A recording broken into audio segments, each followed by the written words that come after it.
নমস্কার বন্ধুরা, মিষ্টি কিচেনে সবাইকে স্বাগত। আজকের রেসিপি টমেটোর জেলি চাটনি। প্রথমে কড়াইতে পরিমাণ মতো সরষের তেল দিয়ে দেব। তারপর তেল গরম হয়ে গেলে কেটে রাখা টমেটো দিয়ে দেব।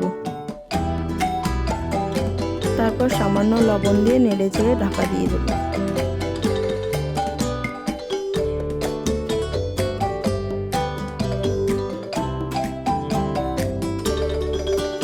A few moments later. Dhaka খুলে দেখে নেব টমেটো সিদ্ধ হয়ে গেছে নাকি।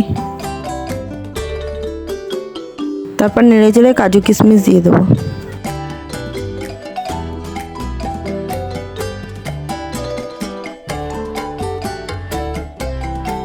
টমেটো সিদ্ধ হয়ে গেছে, এবার খুন্তি দিয়ে নেড়ে নেড়ে ম্যাশ করে নেব।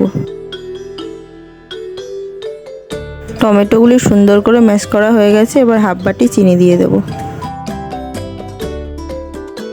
চিনি দেওয়ার পর এবার টমেটোর মধ্যে দিয়ে জল ছেড়ে দেবে। টমেটোটা যখন চিনির রসে আঠা আঠা হয়ে যাবে তখন নামিয়ে নেব।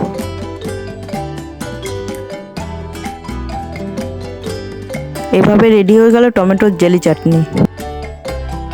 বন্ধুরা, ভিডিওটি ভালো লাগলে লাইক, কমেন্ট, শেয়ার এবং সাবস্ক্রাইব করার অনুরোধ রইল।